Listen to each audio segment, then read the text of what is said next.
Ceci n'est pas une énième vidéo où je vais vous dire juste de continuer à poster ou de trouver votre marché de niche. Non, ça je pense que vous l'avez déjà entendu, vous avez déjà essayé, vous avez déjà posté et ça n'a pas fonctionné et vous êtes toujours resté bloqué au stade des 30 à 100 vues. Donc dans cette vidéo, on va parler de ce qui rapporte vraiment des résultats quand on part de zéro sur YouTube en 2025.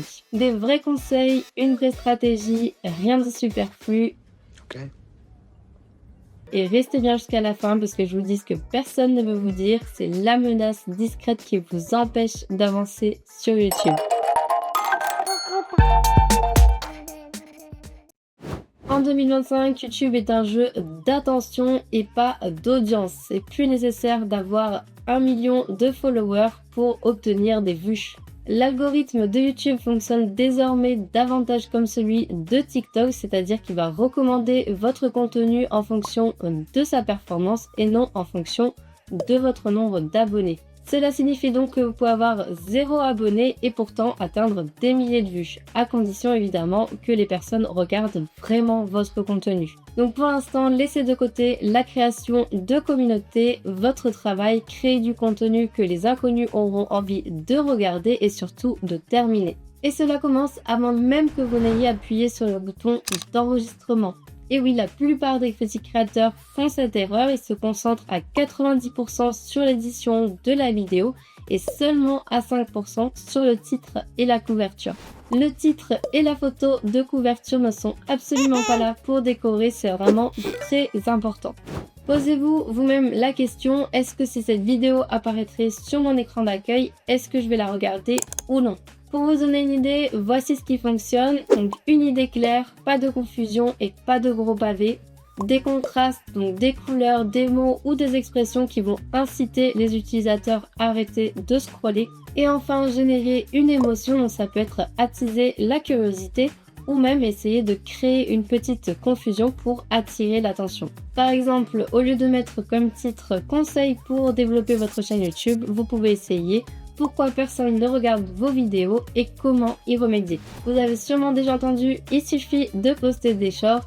Oui, mais alors la vraie avantage dont personne ne parle, c'est que les shorts ne permettent pas non seulement d'augmenter votre portée, mais également ils permettent d'effectuer des petits tests rapides. Chaque short, c'est un petit peu comme une petite expérience, vous allez obtenir un feedback dans quelques heures et non en quelques semaines comme ça peut être le cas sur le long format. Et si vous partez de zéro, et bien évidemment la vitesse d'apprentissage elle est essentielle. Si je devais recommencer aujourd'hui, je pense que je publierais 3 shorts par semaine avec pour objectif principal essayer de comprendre pourquoi les gens arrêtent de scroller. Pas d'introduction, pas de fioriture, passer directement à l'essentiel et commencer par une accroche qui attire l'attention. Ça peut être une statistique surprenante ou une question à laquelle doit répondre votre audience. Par exemple, au lieu de dire « Voici comment j'ai monté cette vidéo », vous pouvez dire « J'ai monté cette vidéo en 60 secondes et elle a mieux performé que ma vidéo faite en 10 heures ». Ou encore, vous pouvez dire « YouTube conseille de faire cela dans les 3 premières secondes, j'ai essayé et voici ce que ça a donné ». Vous pouvez tester différentes accroches et dans quelques jours, vous commencerez déjà à voir les résultats et à tirer des conclusions de ce qui fonctionne pour vous. Les shorts sont vraiment votre laboratoire. L'algorithme va vous mettre en avant gratuitement à condition que vous lui donnez du contenu que les gens ne peuvent pas ignorer. Et si vous êtes un petit peu bloqué ou à court d'idées, on est là pour vous aider. On vous a créé un petit cahier d'exercices avec une centaine de prompts pour vous aider avec les vidéos courtes. Donc n'hésitez surtout pas, le lien est dans la description, vous verrez, ça va vraiment vous aider. Oubliez l'expression « trouver votre niche », entre nous c'est un petit peu surfait.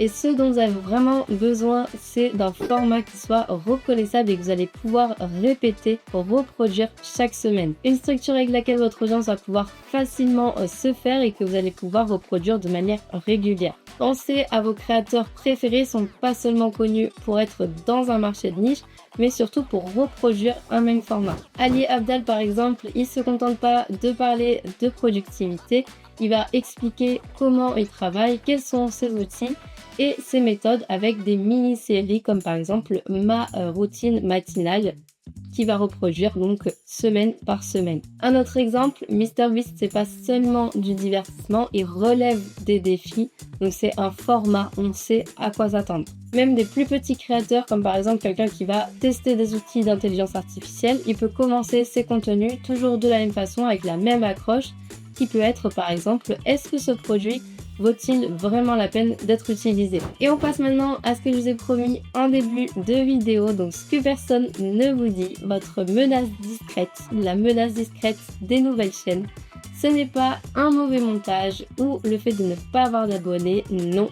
Si votre chaîne ne fonctionne pas, c'est que vous n'avez pas de structure ou d'intention claire au moment de programmer sur quoi vous allez publier.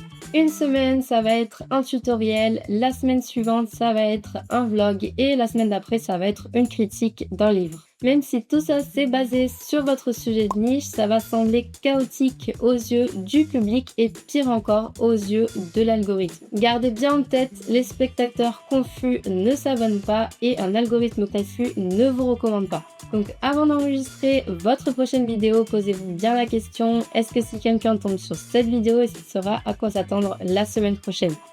Si la réponse est pas vraiment, arrêtez tout, faites une pause. Réfléchissez à vos formats et vous verrez, ça va tout changer. Si vous ne mesurez pas ce qui fonctionne, ce que vous faites, c'est tout simplement deviner et il n'y a pas de meilleur moyen pour perdre du temps que de se baser sur des hypothèses. Quand vous commencez, chaque vidéo est une occasion d'apprendre à condition de savoir pourquoi une vidéo a obtenu 100 visualisations et une autre en a obtenu 1000. Est-ce que ça vient du sujet, du titre, de l'accroche, du moment choisi? C'est pourquoi l'analyse est vraiment importante pour savoir sur quoi mettre l'accent. Alors bien sûr, YouTube Studio vous fournit des données, mais pour une lecture simplifiée, vous avez Metricool. Avec Metricool, vous pouvez voir vos performances sur YouTube depuis un tableau de bord qui est clair et visuel. Vous pouvez suivre ce qui vous rapporte des vues, des abonnements et de l'engagement. Vous pouvez programmer vos vidéos à l'avance et même vos shorts. Et vous pouvez partager ce même contenu sur Instagram et sur TikTok en un seul clic. Vous allez gagner du temps, de la clarté et ça va vous aider à vous développer plus rapidement. Et le meilleur dans tout ça, eh bien, il y a une version qui est totalement gratuite à vie et le lien est dans la description. Si cette vidéo, eh bien, simplement mettez-lui un like et abonnez-vous à notre chaîne pour plus de stratégies sur les réseaux sociaux.